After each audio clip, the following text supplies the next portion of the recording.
Bulletin में सबसे पहले कोरोना वायरस को हराना है, मौलिक वबा से सबको बचाना है। आज की सबसे बड़ी खबर यह है कि अमरीकी इदारे फेडरल ड्रग एडमिनिस्ट्रेशन का बड़ा फैसला, 12 से 15 साल तक के बच्चों के लिए कोरोना वैक्सीन की मंजूरी दे दी गई। वैक्सीनेशन का अमल आइंदा 48 घंटों में शुरू होगा। मिडिल स्कूल के तलबा को फाइजर कंपनी की तैयार वैक्सीन लगाई जाएगी। माहिरीन का कहना है कि बच्चों को वैक्सीन की फराहमी से अमरीका में कोरोना केसेस में नुमाया कमी आएगी।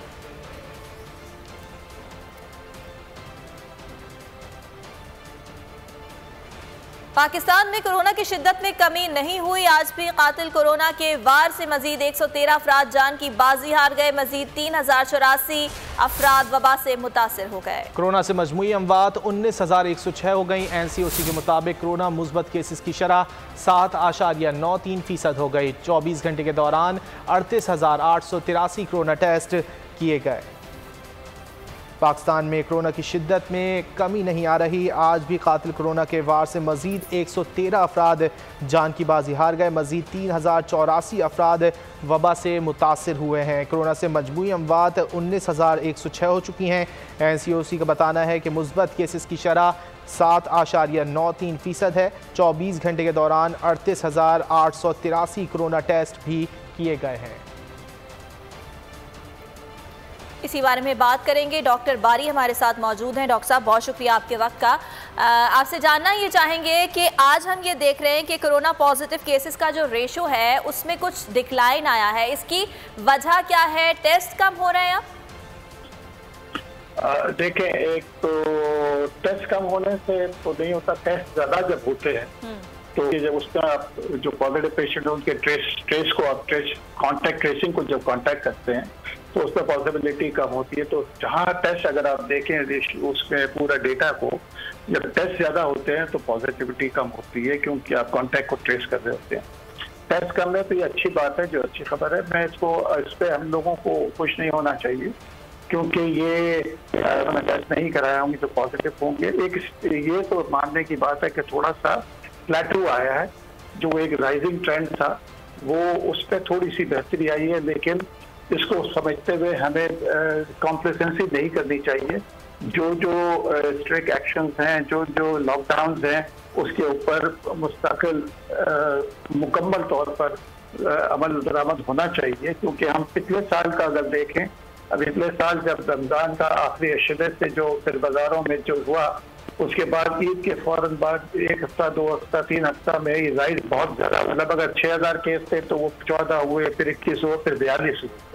डॉक्टर साहब, तो आपको लगता है कि ईद की छुट्टियों में अगर आवाम ने मुकम्मल तौर पर SOPs पर अमल दरामद कर लिया तो मुस्बत केसेस की शरह मजीद कम हो जाएगी?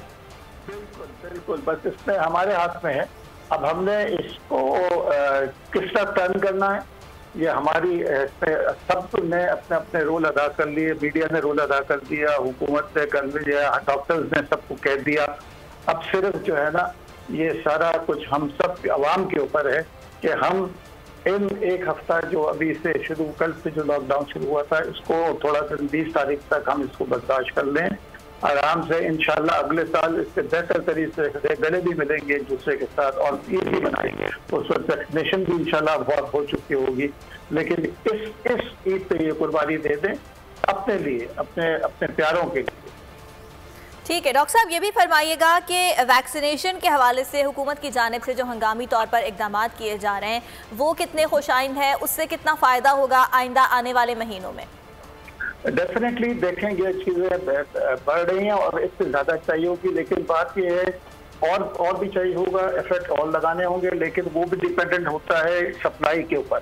अगर सप्लाई अच्छी मिलती रहे तो ओवरऑल जो इंतजाम किया गया है पूरे मुल्क के अंदर, क्योंकि प्राइवेट हॉस्पिटल्स को भी कह दिया गया है, तो ये अगर हम सब मिलकर इंशाल्लाह, और अगर सप्लाई अच्छी रही तो ये इकदाम से बहुत जल्दी हम लोग हर्ड इम्यूनिटी की तरफ जा सकेंगे।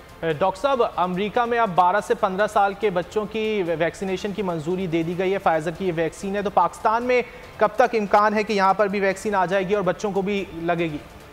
देखें, अभी तो फाइजर को उन्होंने डेफिनेटली दिया होगा। अभी किसी और ने कोई ट्रायल उन बच्चों के ऊपर अभी तक वो जो मेरी उसमें इल्म में नहीं है कि इन लोगों ने भी किया है या नहीं किया है। अगर इनका डेटा आएगा तो, लेकिन मेरा अपना ख्याल ये है कि ये जब तक आएगा उसमें और टाइम लगेगा। और हमको अभी जो है ना ये जो 18 से ऊपर वाले जो है ना कोशिश करनी चाहिए कि और दुआ करनी चाहिए कि सप्लाई रहे। तो हम इस साल के अंदर इनसे हमारी एक बड़ी आबादी जब हो जाएगी ना फिर इंशाल्लाह हर्ड इम्यूनिटी क्रिएट हो जाएगी और फिर उसके बाद बच्चों में भी लगना शुरू हो जाएगा इंशाल्लाह। ठीक है डॉक्टर साहब, ये भी फरमाइएगा कि अब पाकिस्तान में 2-3 अक़साम की वैक्सीन दस्तयाब हैं। ये सवाल यकीनी तौर पर आपसे भी किया जाता होगा कि इस वक्त चाइना की जो वैक्सीन है उसके अलावा और कौन कौन सी ऐसी वैक्सीन पाकिस्तान में हैं जिनके रिजल्ट बहुत अच्छे आ रहे हैं?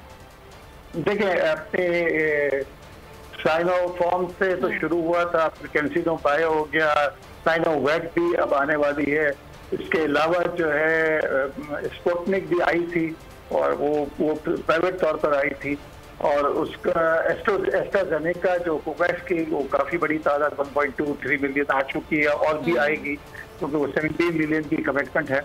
तो जो इशारे नजर आ रहे हैं, जो बयानात ऊपर से भी NCSC के लेवल से भी आ रहे हैं, जो फैसल सुल्तान भी बता रहे हैं, इंशाल्लाह ये सप्लाईज के इशूज नहीं होंगे। बस अब ये है कि हम सबको मिलकर अब इसकी एग्जीक्यूशन में जाना चाहिए कि जितने जल्दी हम लोगों को वैक्सीनेट कर सकें।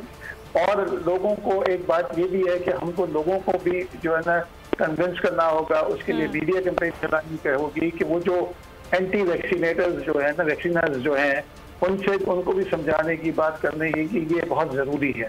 ठीक है डॉक्टर साहब, इस चीज़ की भी वजाहत कर दीजिएगा। आपने एस्ट्राजेनेका की बात की तो शुरुआत में हमने ये देखा था कि मुख्तलिफ केसेस इस तरह के सामने आए थे कि एस्ट्राजेनेका का इस्तेमाल बंद कर दिया गया था। जॉनसन एंड जॉनसन के हवाले से भी इस तरह की कुछ केसेस सामने आए थे। तो अब इसकी वजाहत कर दीजिएगा कि अब ये वैक्सीन कितनी सेफ है? देखें, ये वैक्सीन सारी कोई ना कोई साइड इफेक्ट थोड़ा बहुत इसमें होते हैं, लेकिन अगर देखें ना कि मिलियन में 11 वो 0.00 कुछ परसेंटेज के ऊपर आप एक जो बाकी 99.99999% को जो है ना आप उससे महरूम नहीं कर सकते। और ये सारी चीजें जो है ना सोशल मीडिया की वजह से ज्यादा इसमें प्रॉब्लम्स आई थी, नहीं तो ये अप्रूव्ड है, दुनिया भर में अप्रूव्ड है। अब लोगों का हर एक इसमें अनफॉर्चुनेटली कोविड के ऊपर भी और वैक्सीन के ऊपर भी सियासत, यूरोपियन यूनियन यूके के खिलाफ, यूके कुछ लोग चाइनीज के खिलाफ, अमेरिका इनके खिलाफ एक अजीब सी सूरत हाल है कि इस वक्त सबको सारी दुनिया को ये समझना चाहिए ये बनी नौ इंसानी के लिए एक चैलेंज है। इसमें इस वक्त सियासत नहीं होना चाहिए। इसको साइंटिफिकली साइंस के ऊपर जो साइंटिफिक लोग कहें उनकी बात को समझना चाहिए और उस पर अमल करना चाहिए। ठीक है, डॉक्टर बारी हमारे साथ मौजूद थे। तमाम ही वैक्सीन सेफ हैं, सिक्योर हैं और कोरोना से बचाव के लिए एक वाहिद हल यही है कि वैक्सीनेट किया जाए खुद को और SOPs पर अमल दरामद किया जाए। बहुत शुक्रिया डॉक्टर साहब आपका। ए नूरे खुदा नूरे बसीरत की तलब है, रमजान का सदका तेरी रहमत की तलब है। मख्फी हैं इसी माह में रहमत के करीने, गर्दाब से निकले हुए बख्शिश के सफीने, गोया है तेरे इश्क में हम सब बराबर, मजलिस को तू गुलदस्ता फिरदौस बना दे, रिंदों को सनाए शहलौलाक पिला दे, तू शम्मे कलम को यदे बैज़ाई अता कर, बच्चों को तो इफ्तार में तस्नीम अता कर। रमजान मुबारक की खुसूसी नशरियात रमजान में बोल, सिर्फ बोल एंटरटेनमेंट पर। रमजान में बोल।